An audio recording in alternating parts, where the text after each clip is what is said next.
Começa agora um programa que traz tudo sobre o livro mais lido em todos os tempos. Apresentamos O Som do Livro.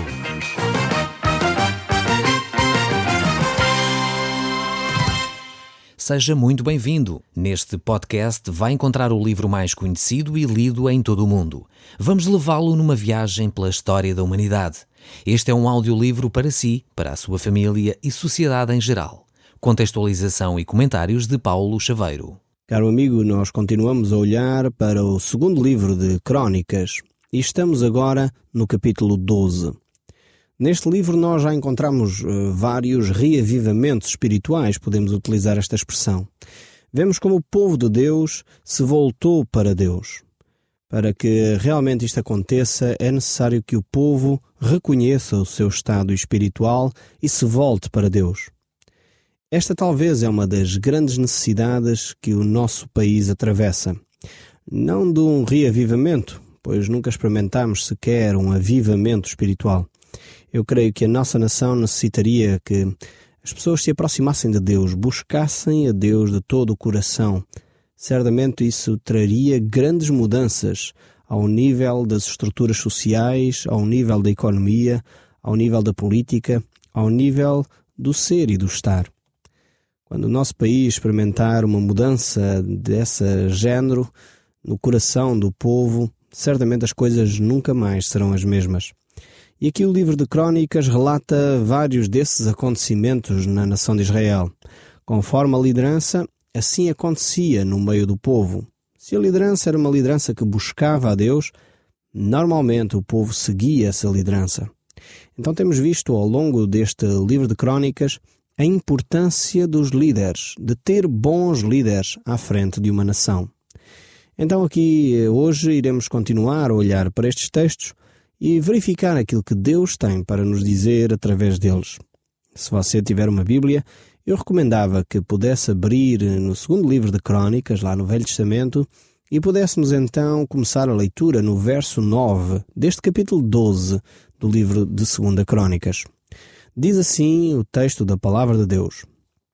Subiu, pois, Sisaque, rei do Egito, contra Jerusalém, e tomou os tesouros da casa do Senhor e os tesouros da casa do rei. Tomou tudo. Também levou todos os escudos de ouro que Salomão tinha feito.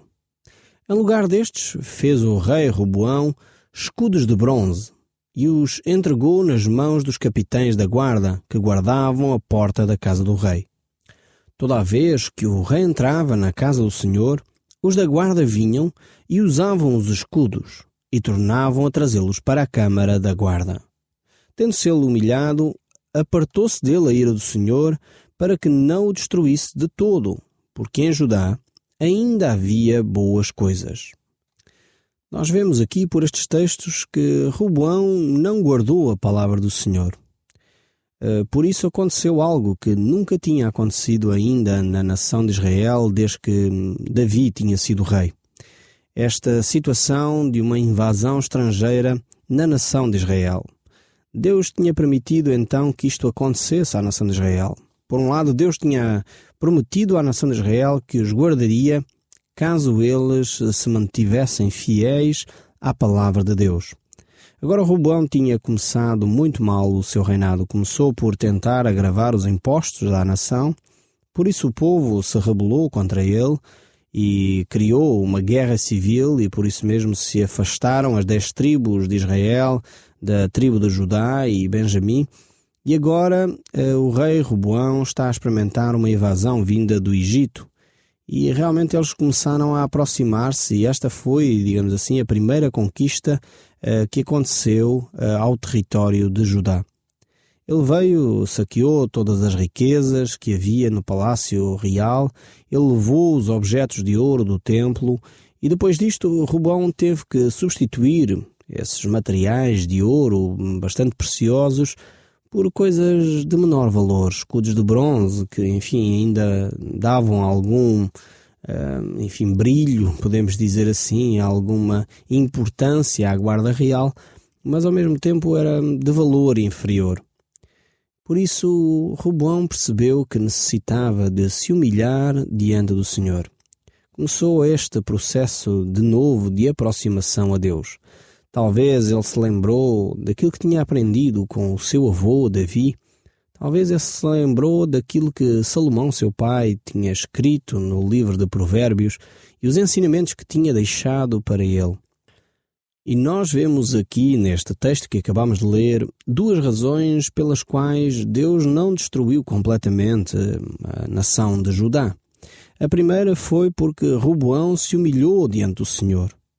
E a segunda foi porque ainda havia coisas boas em Judá e porque Deus era fiel. Havia pessoas que tinham sido fiéis ao Senhor, tinham-se mantido ligadas a Deus, apesar da liderança Roboão ter feito coisas terríveis aos olhos de Deus. Mesmo assim havia ainda coisas boas em Judá.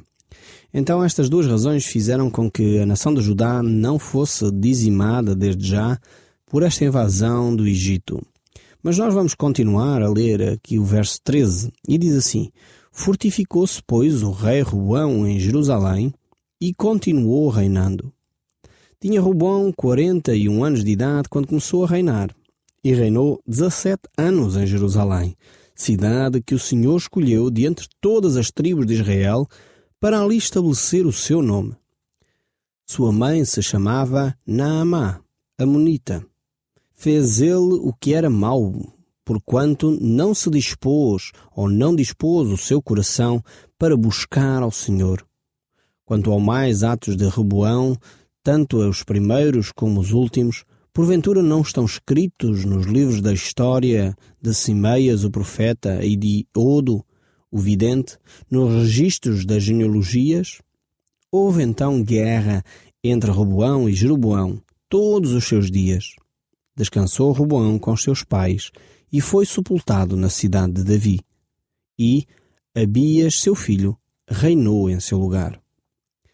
O texto que nós lemos aqui mostra-nos que a cidade de Jerusalém foi estabelecida para a honra do nome de Deus. Foi, digamos assim, uma escolha direta do próprio Senhor para ali estabelecer o seu nome. Mas infelizmente Roboão não dispôs o seu coração para buscar a Deus. O homem precisa de fazer alguma coisa para buscar realmente a Deus. A Bíblia nos diz que é Deus quem escolhe os homens, mas isso não isenta a responsabilidade sua e minha acerca do buscarmos a Deus, de realmente o querermos conhecer quem Deus é. Nós temos essa responsabilidade de desenvolver o nosso relacionamento com Deus. E Roboão conhecia bem a história de Davi, o seu avô, conhecia bem a história de Salomão, o seu pai, mas apesar disso, ele não seguiu os seus exemplos, não seguiu os exemplos que ele tinha visto de buscar a Deus. Fez antes o que era mau aos olhos do Senhor, e por isso mesmo ele não dispôs o seu coração para buscar a Deus. Eu queria lhe perguntar a si, você que me está a ouvir, como tem inclinado o seu coração? O que é que você tem buscado na sua vida? O que é o objetivo para si de viver? Certamente está a ouvir este programa porque tem interesse em ouvir aquilo que Deus tem para lhe dizer. Isso já é um bom princípio. Certamente isso manifesta o seu desejo de buscar a Deus. Eu quero desafiá-lo a continuar neste caminho, a continuar nesse processo de conhecer quem Deus é. Pois a vida eterna é exatamente isso, que conheçamos ao Pai como o único Senhor. E prossigamos em conhecer a Deus. E para fazer isso, temos de ouvir a palavra de Deus. Talvez através deste programa, talvez lendo você a sua própria Bíblia em casa, tendo um tempo de oração e, acima de tudo, praticando aquilo que aprende na palavra de Deus. Essa é a melhor forma de nós conhecermos a Deus. A palavra de Deus, na carta de 1 João, nos diz que nós conhecemos a Deus na medida em que amamos o nosso próximo, na medida em que aplicamos aquilo que sabemos da palavra aos nossos relacionamentos. Então, onde quer que você esteja, seja o lugar onde você estiver, no seu carro, em casa ou num outro sítio qualquer, você possa aplicar a palavra de Deus de uma forma direta na sua vida. E vai ver que isso vai fazer com que você possa estar mais próximo de Deus. Pois quando você tiver que amar aquelas pessoas que o maltratam, quando você tiver que amar aqueles que lhe maldizem, quando tiver que dizer bem daqueles que o estão a ofender, você vai ver que só com a ajuda de Deus realmente você conseguirá fazer isso. Por isso precisamos de nos aproximar de Deus, de inclinar o nosso coração em buscar a Deus. Vamos continuar o nosso texto e dessa forma chegamos ao capítulo 13 deste livro de 2 Crônicas. E os primeiros versos dizem assim: No 18º ano do reino de Jeroboão, Abias começou a reinar sobre Judá. 3 anos reinou em Judá. E era o nome de sua mãe Micaía, filha de Uriel de Gibeá. Também houve guerra entre Abias e Jeroboão. Abias ordenou a peleja com um exército de valentes guerreiros de 400.000 homens escolhidos. E Jeroboão dispôs contra ele a batalha com 800.000 homens escolhidos, todos guerreiros valentes. Pôs-se Abias em pé no alto do monte de Zamarim, que está na região montanhosa de Efraim, e disse: Ouvimos Jeroboão e todo Israel. Não vos convém saber que o Senhor, Deus de Israel, deu para sempre a Davi a soberania de Israel, a ele e aos seus filhos, por uma aliança de sal? Contudo se levantou Jeroboão, filho de Nabate, servo de Salomão, filho de Davi, e ele se rebelou contra o Senhor. Estes textos que nós acabamos de ler, eles relatam aqui uma guerra civil. E esta guerra civil tem como base, como origem, a inexperiência e a arrogância de Roboão, pai de Abias, porque realmente Roboão não inclinou o seu coração para servir a Deus. Quando Deus é esquecido, quando as orientações que Deus dá na sua palavra são postas de lado, isso normalmente traz consequências terríveis e desastrosas para toda uma nação. Quando deixamos de viver de acordo com os princípios éticos, quando deixamos de viver pensando nos outros, então realmente começamos a destruir a nossa própria sociedade. Isso acontece na família, quando os filhos não pensam nos pais, quando o marido não pensa na esposa, quando a esposa não pensa no marido, começa a surgir conflitos e guerras quando cada um está mais preocupado consigo próprio do que com os outros. Isso cria uma autodestruição. E foi exatamente isso que levou a nação de Judá a se autodestruir praticamente. Agora vemos aqui Abias que diz a Jeroboão, que é o rei de Israel, do reino do norte, algo que era correto.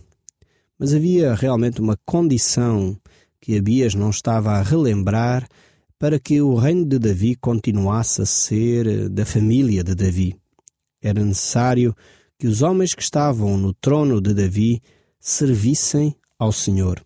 Esta era realmente a condição que Deus havia dado a Davi e aos seus descendentes para que o trono permanecesse na casa de Davi.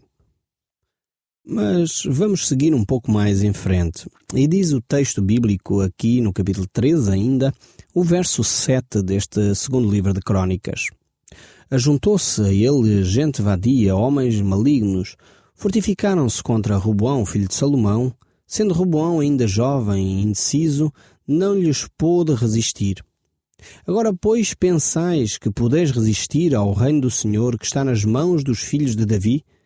Bem, sois vós uma grande multidão, e tendes convosco os bezerros de ouro que Jeroboão vos fez para deuses. Não lançaste fora o sacerdote do Senhor, o filho de Urão, e os levitas, e não os fizestes para vós outros sacerdotes como agentes de outras terras? Qualquer que venha consagrar-se com um novilho e 7 carneiros, logo se faz sacerdote daqueles que não são deuses. Porém, quanto a nós, o Senhor é o nosso Deus, e nunca o deixamos. Temos sacerdotes que ministram ao Senhor, a saber, os filhos de Arão e os levitas na sua obra. Cada dia de manhã e à tarde oferecem holocaustos e queimam incenso aromático. Dispondo os pães da proposição sobre a mesa puríssima, e o candeeiro de ouro e as suas lâmpadas para se acenderem cada tarde, porque nós guardamos o preceito do Senhor nosso Deus. Porém vós o deixastes. Eis que Deus está conosco à nossa frente, como também os seus sacerdotes, tocando as trombetas para rebate contra vós outros, ó filhos de Israel. Não pelejais contra o Senhor Deus dos vossos pais, porque não saíram bem-sucedidos. Mas Roboão ordenou aos que estavam em emboscada que fizessem uma volta e dessem contra eles por detrás, de maneira que estavam em frente dos homens de Judá e a emboscada por detrás deles. Aqui Abias foi um rei de paz, que procurou de alguma forma ser fiel a Deus e à sua palavra. Neste discurso aqui ele usa palavras sábias, de alguma forma para advertir a Jeroboão e a todo o Israel. Porém, palavras que foram inúteis. De nada valeram estas palavras. Jeroboão era muito mau e tinha inclinado realmente o seu coração para tudo aquilo que era mau. As palavras de advertência que Abias faz muito pouco serviram para que realmente eles ouvissem aquilo que estava a ser dito. O texto bíblico continua no verso 14 deste capítulo 13 e diz: olhou Judá e viu que a peleja estava por diante e por detrás. Então clamaram ao Senhor, e os sacerdotes tocaram as trombetas. Os homens de Judá gritaram. Quando gritavam, feriu Deus a Jeroboão e a todo Israel de diante de Abias e de Judá. Os filhos de Israel fugiram de diante de Judá, pois Deus os entregara nas suas mãos. De maneira que Abias e o seu povo fizeram grande matança entre eles, porque caíram feridos de Israel 500.000 homens escolhidos. Assim foram humilhados os filhos de Israel naquele tempo. Prevaleceram os filhos de Judá, porque confiaram no Senhor Deus dos seus pais. Abias perseguiu a Jeroboão e lhe tomou cidades em Betel, Gesná e Efron, com as suas respectivas vilas. Jeroboão não restaurou mais o seu poder no tempo de Abias. Feriu o Senhor a Jeroboão, que morreu. Abias, porém, se fortificou e tomou para si 14 mulheres e gerou 22 filhos e 17 filhas. Quanto aos mais atos de Abias, assim o que fez como o que disse, não está escrito na história do profeta Ido? Aqui temos aquilo que realmente faz a diferença. E o que faz a diferença foi o facto de Abias confiar em Deus. Ele estava em minoria naquela situação. Ele era um pequeno grupo quando saiu para a peleja, enquanto Israel era o dobro em termos militares. No entanto, Abias confiou no Senhor. Por isso ele recebeu a vitória nesta peleja. O capítulo 14 deste segundo livro de Crônicas, no verso 1, continua a dizer: Abias descansou com seus pais e o sepultaram na cidade de Davi. Em seu lugar reinou seu filho Asa, em cujos dias a terra esteve em paz 10 anos. Finalmente aqui temos uma referência a um bom reinado. Asa era um homem de paz e Deus o abençoou, dando-lhe um reinado de paz durante 10 anos. Asa era realmente um homem reto diante de Deus e com uma vida espiritual com grande qualidade. E era um homem que deveria servir de exemplo para cada um de nós. E o verso 2 deste capítulo 14 nos diz que Asa fez o que era bom e reto perante o Senhor, seu Deus. Aqui temos realmente um grande elogio a este homem, a este rei. Ele era um homem reto e um homem bom e fez o que era justo diante do Senhor. E o verso 13 ainda continua: porque aboliu os altares dos deuses estranhos e o culto nos altos, quebrou as colunas e cortou os postos ídolos. Ordenou a Judá que buscassem ao Senhor Deus de seus pais e que observassem a lei e os mandamentos. Também aboliu de todas as cidades de Judá os cultos nos altos e os altares de incenso, e houve paz no seu reinado. Vemos que realmente Asa faz uma grande reforma espiritual. Ele vai agir com muita coragem para retirar da nação de Israel aquilo que era a idolatria. E é necessário realmente ter coragem para agir desta forma como governante, mostrando o caminho correto, a espiritualidade certa na relação com Deus, não utilizando a idolatria e imagens para serem intermediários entre nós e Deus. Ou, ainda pior, como era no caso aqui de Israel, essas imagens nos afastarem do verdadeiro culto a Deus. O verso 6 deste capítulo 14 ainda diz: edificou cidades fortificadas em Judá, pois havia paz na terra, e não houve guerra contra ele naqueles anos, porquanto o Senhor lhe dera repouso. Disse, pois, a Judá: edifiquemos estas cidades, cerquemo-las de muros e torres, portas, ferrolhos, enquanto a terra ainda está em paz de diante de nós, pois temos buscado o Senhor nosso Deus, temo-lo buscado, e Ele nos deu repouso de todos os lados. Edificaram e prosperaram. Tinha Asa no seu exército 300.000 de Judá, que traziam pavês e lanças, 280.000 de Benjamim, que traziam escudos que atiravam com arco. Todos eram homens valentes. Aqui o rei aproveita a oportunidade de Deus lhe estar a trazer paz ao seu reinado, para ao mesmo tempo ter o cuidado necessário para fortificar a sua nação. Aqui podemos tirar algumas lições. Em primeiro lugar, é que devemos confiar inteiramente em Deus. E é Deus que traz paz ao nosso lar, é Deus que traz a bênção à nossa vida, à nossa situação, mas ao mesmo tempo nós temos de ter a cautela para realmente ir fazendo a nossa parte, protegendo aquilo que Deus nos tem confiado. E Asa agiu dessa forma muito sábia.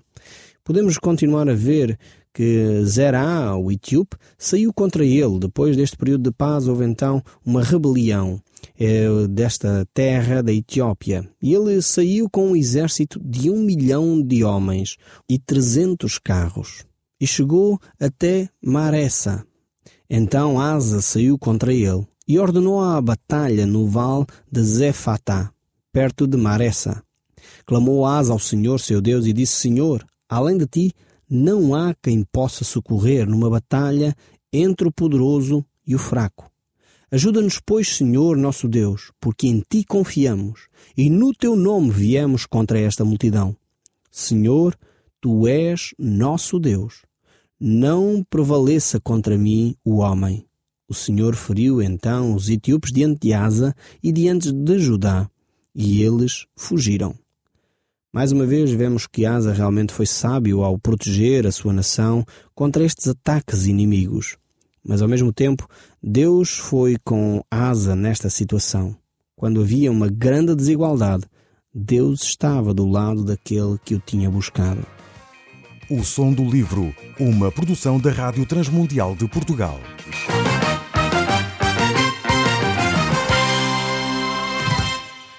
RTM. Conhece todos os nossos programas em rtmportugal.org. Uma produção da Rádio Transmundial de Portugal.